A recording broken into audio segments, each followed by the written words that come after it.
I told Coach Guffey sitting over here, if you think coaching football is hard, like try to do that for about 30 minutes.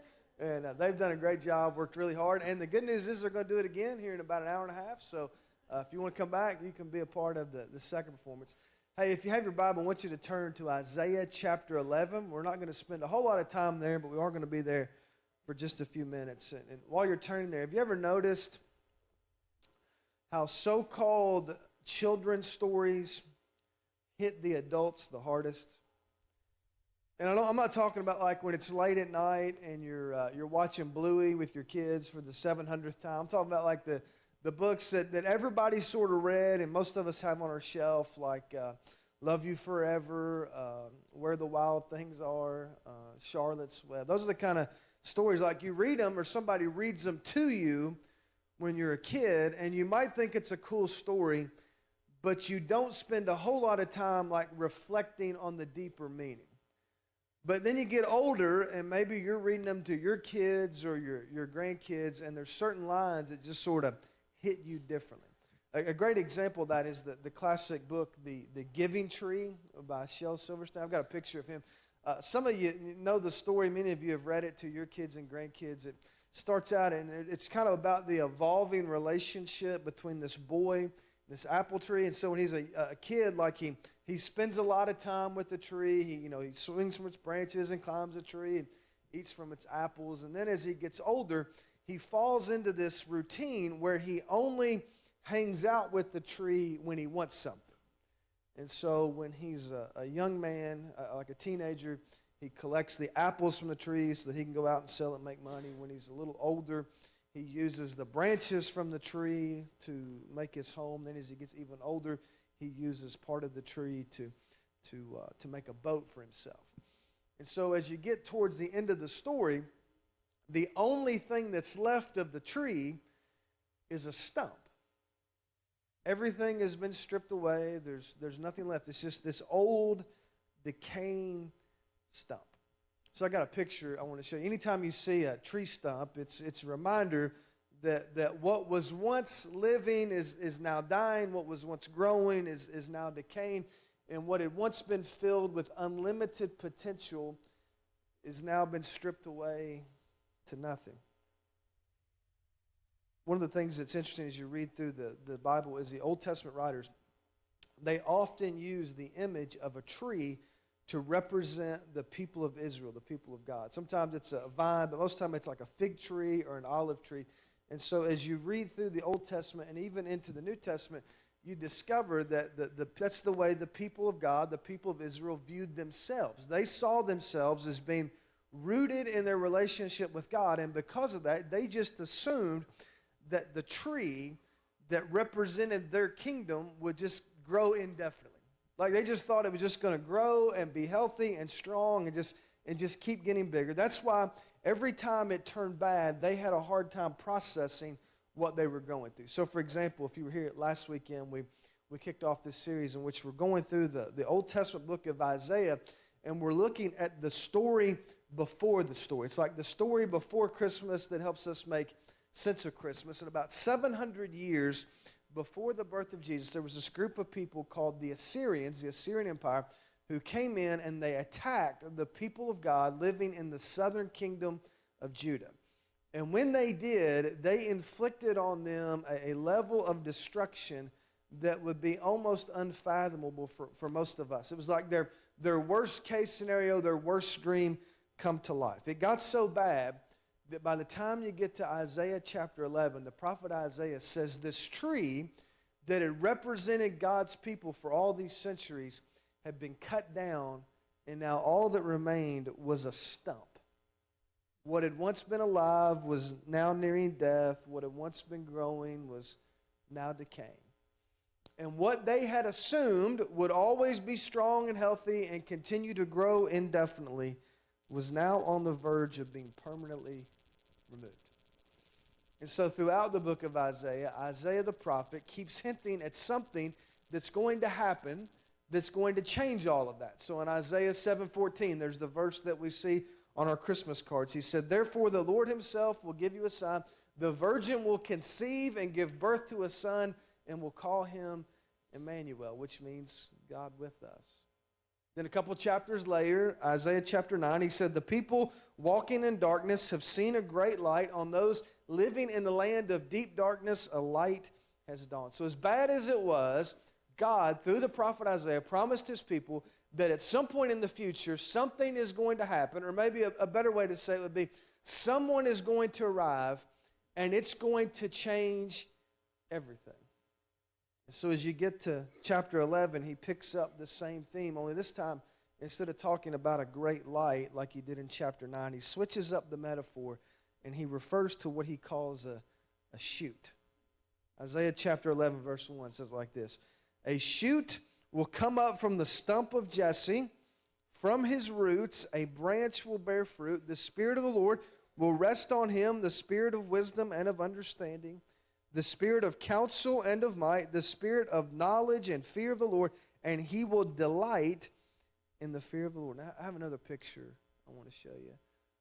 You've probably seen something that looked like this. By this point in Israel's history, the promise that God had given David that his kingdom would never end looked like it had been destroyed, looked like it had come up empty. I mean, if the kingdom's crumbled, there's no need for a king.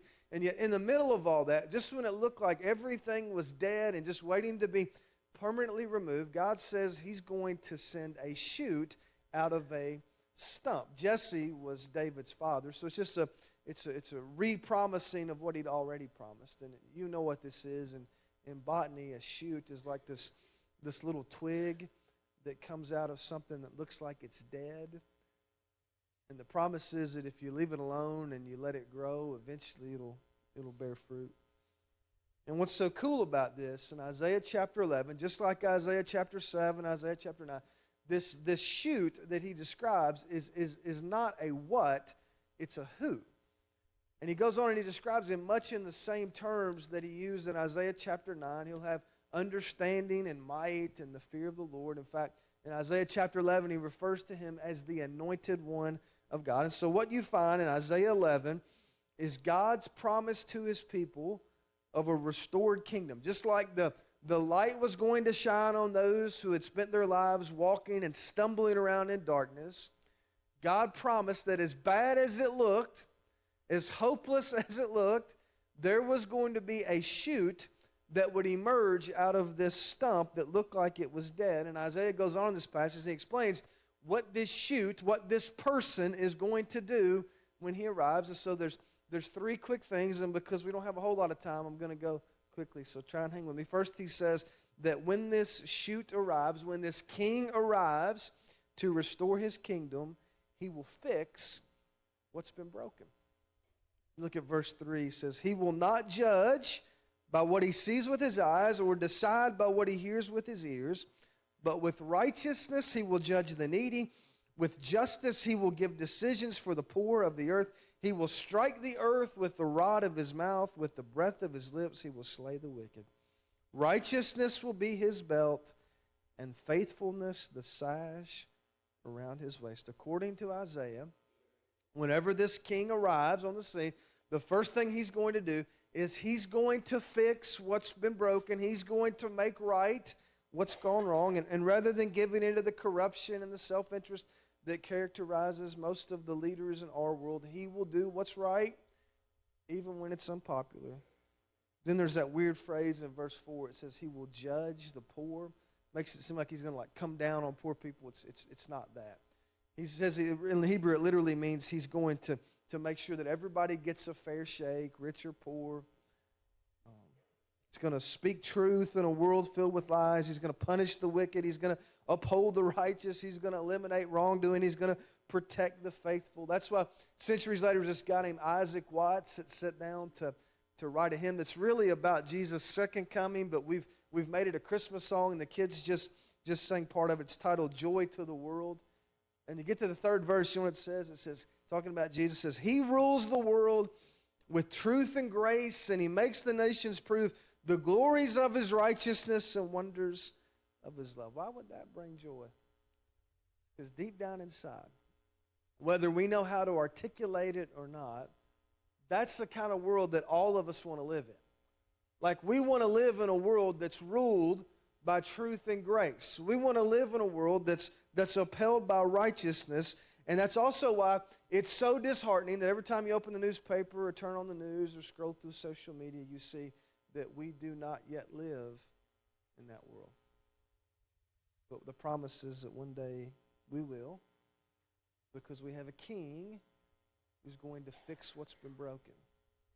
Second thing Isaiah tells us is that this king will bring peace to a world filled with conflict. Isaiah chapter 11, verse 6. He says, "The wolf will live with the lamb, the leopard will lie down with the goat, the calf and the lion and the yearling together, and a little child will lead them. The cow will feed with the bear, their young will lie down together, and the lion will eat straw like the ox. The infant will play near the cobra's den, and the young child will put its hand into the viper's nest." Sounds like a children's story. Sounds like maybe one of Aesop's fables. Wolves living with lambs, leopards lying down with goats, infants playing near snakes and not being harmed. Sounds like it's too good to be true, but it's this picture that Isaiah paints of this world in which all the old conflicts are gone. Everybody's at peace. Everything is at peace. It's kind of this reversal of everything that went wrong in Genesis 3 and the fall of man. But here's what I know is true. Some of us read that, right? And we think, well, that sounds cool, right? Like wolves and lambs and kids playing around snakes. But that's not really what we're most concerned about. What we're most concerned about is like you think, okay, that sounds cool and all, but I'm going to my in-laws for Christmas, and like I don't know how it's going to go, and I could use some peace in that conflict. I remember you thinking like, my kids, I got these kids, and we're going to be out of school for 2 weeks. And it would be awesome, like, if we could get through those 2 weeks with no emergency room visits and, like, no World War III. Some of you might be thinking, Christmas is cool and all, but right after that comes the end of the year. My boss is really stressed out. I think he blames me, and I don't know if I'm going to have a job. See, most of us aren't so much concerned about, like, these global conflicts as we are obsessed with our personal conflicts. And yet the picture that Isaiah paints is that when this king arrives, he'll take care of not only the global conflicts, but he'll take care of these personal conflicts that keep us up at night.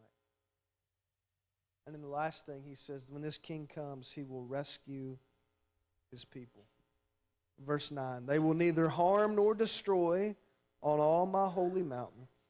For the earth will be filled with the knowledge of the Lord as the waters cover the sea. And that day the root of Jesse will stand as a banner for the peoples. The nations will rally to him, and his resting place will be glorious.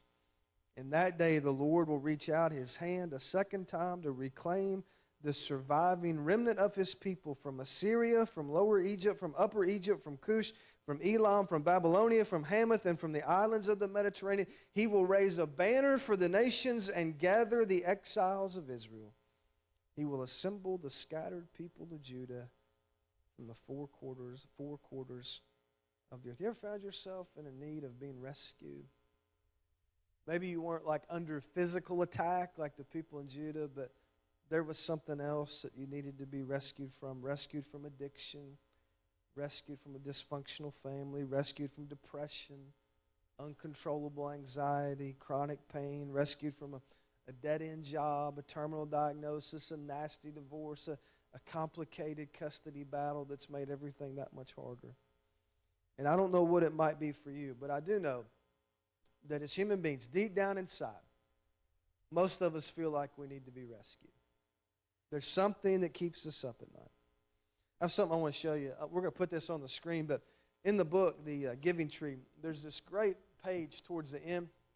And as you can see, everything is being cut down but the stump. And the stump is giving up everything to try and please this boy. Some of you may be in relationships like that. And there's this great line, and it says, "And the tree was happy, but not really."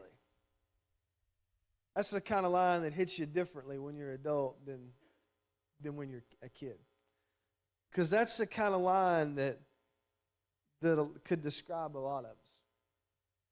Like if you had to write one line to summarize your life, it might be something like that. "And the tree was happy, but not really." It kind of made the best of it. It was okay. wasn't what we dreamed of, but I guess we're happy. There's a great story in Luke chapter 2 that you saw acted out a little bit ago. That's part of the Christmas story that we're more familiar with. There's this group of men, we call them the shepherds, but we might as well, you could call them the Stumps if you wanted to. Like their whole life had been cut down to where there was just, it is what it is. Like it's not what they dreamed of. They're on the bottom level of social respectability, not what they dreamed of doing, not what they planned on doing with their lives, not what anybody in their family hoped for them. And you just assume that over time, like they made the best of it, they made peace with their situation. And you might even say, like there were probably moments when they were happy, but not really. Some of us can relate to that. But then on a night that started like every other night, there was something that happened that changed everything. Luke chapter 2 says it like this. And there were shepherds living out in the fields nearby, keeping watch over their flocks at night. An angel of the Lord appeared to them, and the glory of the Lord shone around them, and they were terrified. But the angel said to them, "Do not be afraid. I bring you good news that will cause great joy for all the people. Today in the town of David a Savior has been born to you. He is the Messiah, the Lord. This will be a sign to you. You will find a baby wrapped in cloths and lying in a manger." That's the kind of news, like, if that turned out to be true, that would change everything. That was also the kind of thing that they had been waiting their entire lives to hear. And then on the night they were finally confronted, after spending years wondering if it would ever happen, if anything would ever change, they finally hear this news and they have a decision to make. And so they do something that should serve as a model for all of us whenever we're confronted with the news of Christmas. And Luke explains it like this in verse 16. It says, "So they hurried off and they found Mary and Joseph and the baby who was lying in the manger. When they had seen him, they spread the word concerning what had been told them about this child. And all who heard it were amazed at what the shepherds said. Make sure you don't miss that. After a lifetime of being happy, but not really, they were confronted with this news. And rather than letting it go in one ear and out the other, like a lot of us do, they decided to investigate the angel's claims, see if it was true.